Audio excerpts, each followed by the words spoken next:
Assalamualaikum warahmatullahi wabarakatuh. Perkenalkan, saya Siti Jumria dari Sekolah Tinggi Ilmu Ekonomi Makassar Maju, program studi manajemen kelas 23-2A. Di sini saya akan menjelaskan materi mengenai manajemen dan organisasi. Yang pertama, manajemen perusahaan. Adapun definisi manajemen sebagai suatu proses adalah tahapan yang mengarahkan orang lain agar bisa mencapai tujuan dari sebuah organisasi. Sedangkan manajemen sebagai suatu seni, yaitu berarti kemampuan pengelolaan sesuatu yang merupakan seni menciptakan dan kreatif. Adapun fungsi manajemen yaitu yang pertama planning atau perencanaan, yang kedua organizing atau pengorganisasian, yang ketiga actuating atau pengeksekusian, dan yang keempat controlling atau pengendalian. Planning atau perencanaan merupakan suatu proses pemilihan kegiatan atau sekumpulan kegiatan tersebut dilakukan kapan, bagaimana, dan oleh siapa suatu kegiatan tersebut dilakukan. Ada 4 tahap perencanaan, yaitu yang pertama menetapkan tujuan atau serangkaian tujuan, yang kedua merumuskan keadaan saat ini, yang ketiga mengidentifikasi segala kemudahan dan hambatan, yang keempat mengembangkan rencana atau serangkaian kegiatan untuk pencapaian tujuan. Adapun manfaat perencanaan yaitu satu, memberikan arah dan tujuan bagi organisasi. Yang kedua, sebagai pedoman untuk mengevaluasi pelaksanaan kegiatan. Yang ketiga, mengurangi risiko karena ketidakpastian atau perubahan di masa yang akan datang. Dan yang keempat, membantu memperkirakan peluang di masa yang akan datang. Serta yang kelima, efisiensi biaya.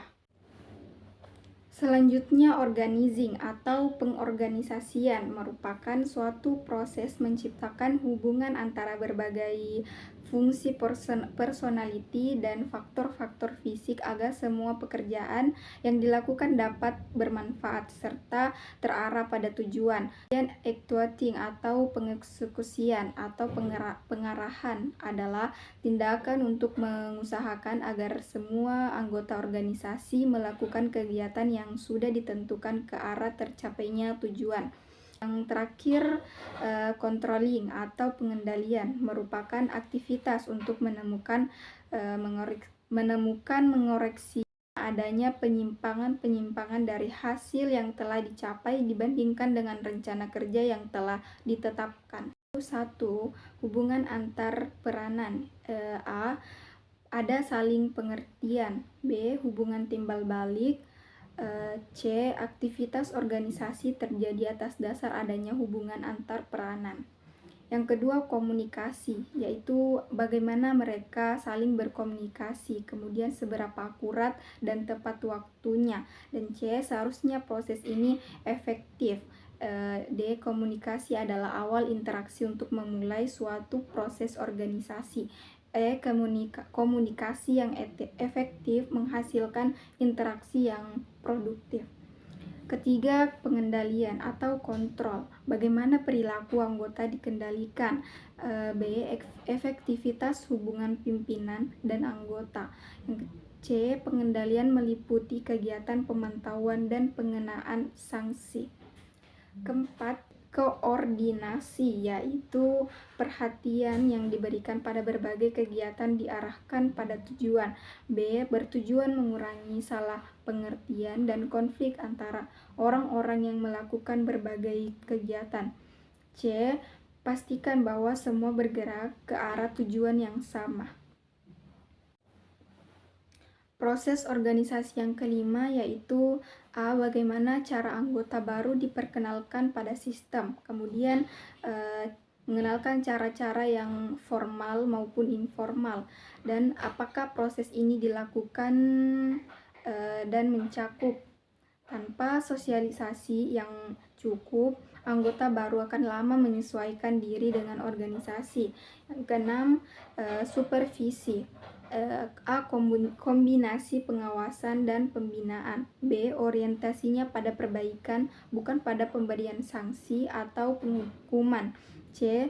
Kepemimpinan seharusnya bersifat membina, membimbing atau memperbaiki, melatih, tidak memerintah, reaktif, mempermalukan dan menghukum.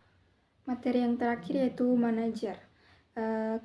Keterampilan relatif yang dibutuhkan manajer yaitu satu, technical skill atau keahlian khusus yang diperlukan untuk melakukan tugas tertentu sebagai seorang manajer. Yang kedua, human relation skill, yaitu kemampuan untuk bekerja dengan memahami dan memotivasi orang lain, baik sebagai individu maupun kelompok. Yang ketiga, konseptual skill adalah kemampuan mental untuk mengkoordinasi dan mendukung dan memadukan semua kepentingan dan kegiatan orang. Mungkin itu saja yang dapat saya sampaikan, kurang lebihnya mohon dimaafkan. Sekian, terima kasih. Wassalamualaikum warahmatullahi wabarakatuh.